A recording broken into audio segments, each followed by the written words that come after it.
Already ಆಗಿ ಒಂದು ವಾರ ಆಯಿತು, ಎಲ್ಲರೂ ಕೂಡ ಖಂಡಿಸಾಯ್ತು. ನಾನು ಕೂಡ ದೆಹಲಿಯಲ್ಲಿ ಇದ್ದಾಗ ಅಲ್ಲೂ ಕೂಡ ನಮ್ಮ ಪತ್ರಿಕಾ ಮಾಧ್ಯಮದ ಸ್ನೇಹಿತರ ಜೊತೆ ಮಾತಾಡಿದ್ವಿ.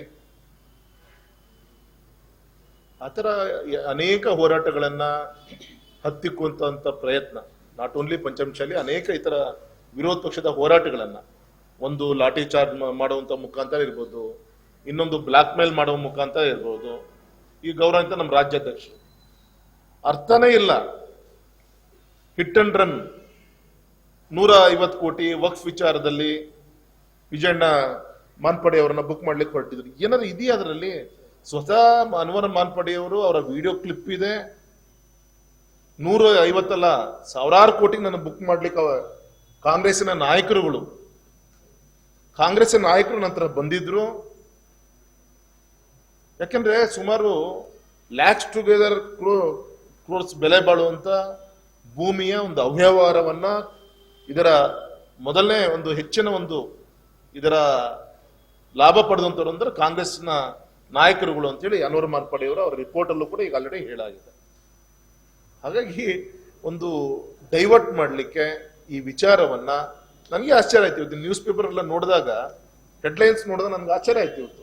ಆ ವಿಚಾರವನ್ನು ಯಾವ ರೀತಿ ತಪ್ಪು ಕಲ್ಪನೆಯನ್ನ ಸಮಾಜಕ್ಕೆ ಕೊಡುವಂತ ಪ್ರಯತ್ನ, ಅದನ್ನ ಪ್ರಿಯಾಂಕಾ ಖರ್ಗೆ ಅವರು ಮೊನ್ನೆ 2 ದಿನ ಕೆಳಗೆ ಅದನ್ನ ಇಡುವಂತ ಪ್ರಯತ್ನವನ್ನು ಮಾಡ್ತಾರೆ. ಆಮೇಲೆ ಅದನ್ನ ಹೇಳ್ಕೊಂಡು ಹೋಗುವಂತ ಪ್ರಯತ್ನ ಗೌರವಂತ ಮುಖ್ಯಮಂತ್ರಿಗಳು, ಉಳಿದಂತ ನಾಯಕರುಗಳು ಮಾಡ್ತಾ ಇದ್ದಾರೆ.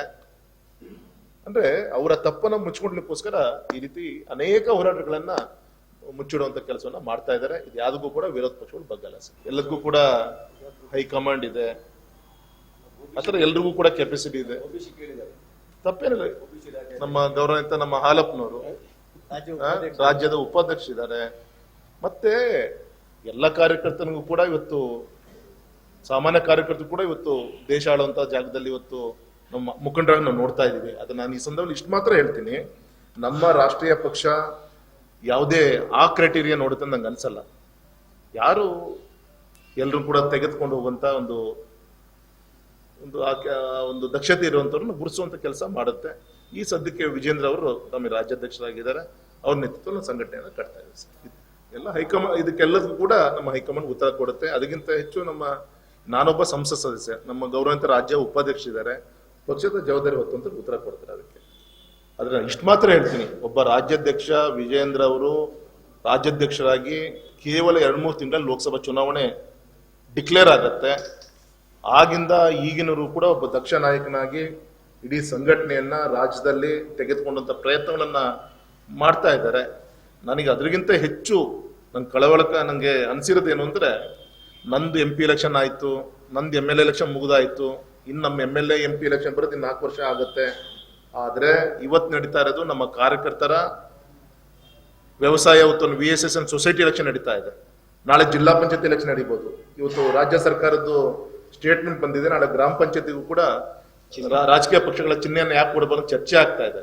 ಹಾಗಾಗಿ ಈ ಚುನಾವಣೆ, ನಮ್ಮ ಕಾರ್ಯಕರ್ತ ಚುನಾವಣೆ ಈ ಸಂದರ್ಭದಲ್ಲಿ ಬರ್ತಿರೋಂಥ ಈ ಸಂದರ್ಭದಲ್ಲಿ ಯಾರೇ ತಮ್ಮ ಆಕಾಂಕ್ಷೆಗಳ ಮನಸ್ಸಲ್ಲಿ ಏನೇ ಇದ್ರು ಕೂಡ ಮಾತಾಡ್ಲಿಕ್ಕೆ 4 ಗೋಡೆ ಇದೆ, ಪ್ರಸ್ತಾಪ ಮಾಡಕ್ಕೆ ಅನೇಕ ವಿಚಾರಗಳು ಮಾಡ್ಲಿಕ್ಕೆ ಹಿರಿಯ ನಾಯಕರುಗಳಿದ್ದಾರೆ. ಇಲ್ಲಿ ನಮ್ಮ ಕಾರ್ಯಕರ್ತ ವಿಶ್ವಾಸ ತುಂಬುವಂತ ಕಾರ್ಯ ಆಗ್ಬೇಕೇ ಹೊರತು ಇವತ್ತು ಅವ್ರ ಚುನಾವಣೆ ನಾಳೆ ನಾವೆಲ್ಲರೂ ಸೇರಿ ಮಾಡ್ಬೇಕಾಗಿದೆ. ಅದಕ್ಕೆ ವಿಶ್ವಾಸ, ಅವ್ರಿಗೆ ಪೂರಕವಾದಂತ ವಾತಾವರಣವನ್ನ ಸೃಷ್ಟಿ ಮಾಡ್ಬೇಕಾದ್ರೆ ನಮ್ಮಂತ ನಾಯಕರುಗಳು ಕರ್ತವ್ಯ. ಆ ದಿಕ್ಕಲ್ಲಿ ಕೈ ಜೋಡಿಸ್ಬೇಕು ಅಂತ ನಾವು ವಿನಂತಿಯನ್ನ ಮಾಡ್ಕೊಂತೀವಿ. ಶರಾವತಿ ಜಲ ವಿದ್ಯುತ್ ಯೋಜನೆ ಅಡಿಯಲ್ಲಿ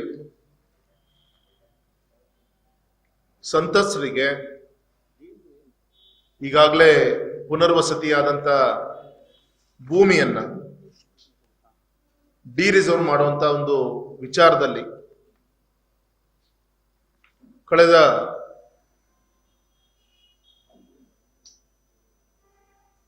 50-60 ವರ್ಷಗಳಿಂದ ಚರ್ಚೆಯಲ್ಲೇ ಇರುವಂತ ಒಂದು ವಿಚಾರ. ಇದನ್ನ ಒಂದು ಹಂತಕ್ಕೆ ತರಬೇಕು ಅಂತ ಹೇಳಿ ಆ ಸಂದರ್ಭದ ಸರ್ಕಾರಗಳು,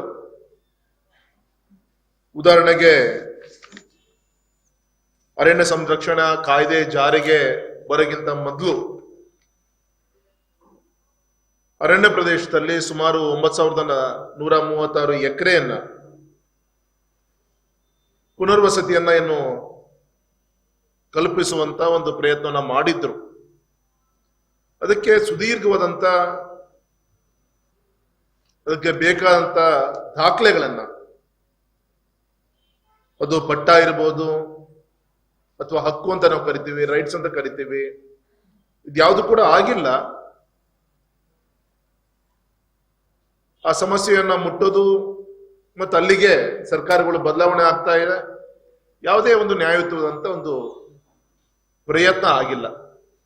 ಅರೆ ಮೊದಲೇ ಬಾರಿಗೆ ನನಗೆ ಗೊತ್ತಿರೋ ಪ್ರಕಾರ ದೆಹಲಿಗೆ ಈ ವಿಚಾರವನ್ನ ತೆಗೆದುಕೊಂಡುವಂತ ಪ್ರಯತ್ನವನ್ನ ಸನ್ಮಾನ್ಯ ಶ್ರೀಯುತ ಯಡಿಯೂರಪ್ಪನವರ ಒಂದು ನೇತೃತ್ವದಲ್ಲಿ ನಮ್ಮ ಆಗಿನ ಮಂತ್ರಿಗಳಾಗಿ ಸೇವೆ ಸಲ್ಲಿಸಂತ ನಮ್ಮ ಜ್ಞಾನೇಂದ್ರ ಅವರು ಇರ್ಬೋದು, ಸನ್ಮಾನ್ಯ ಶ್ರೀಯುತ ಹಾಲಪ್ಪನವರು ಇರ್ಬೋದು, ನಿಕಟಪೂರ್ವ ಶಾಸಕರಾದಂತ ನಮ್ಮ ಅಶೋಕ್ ನಾಯಕರು ಇರ್ಬೋದು, ಗೌರವಾನ್ವಿತ ಕುಮಾರಸ್ವಾಮಿಗಳು ಇರ್ಬೋದು, ನಾವೆಲ್ಲರೂ ಕೂಡ ಆ ಸಂದರ್ಭದಲ್ಲಿ ದೆಹಲಿಯಲ್ಲಿ ಪೂಜ್ಯ ಯಡಿಯೂರಪ್ಪನವರ ಒಂದು ನೇತೃತ್ವದಲ್ಲಿ ಕೇಂದ್ರದ ಅರಣ್ಯ ಸಚಿವರನ್ನ ಭೇಟಿ ಮಾಡಿ ಮನವಿ ಸಲ್ಲಿಸುವಂತ ಒಂದು ಪ್ರಯತ್ನದ ಪ್ರತಿಫಲವಾಗಿ ಆಮೇಲೆ ಅಧಿಕೃತವಾಗಿ ಕೇಂದ್ರ ಸರ್ಕಾರದಿಂದ ಪತ್ರ ಬರುತ್ತೆ.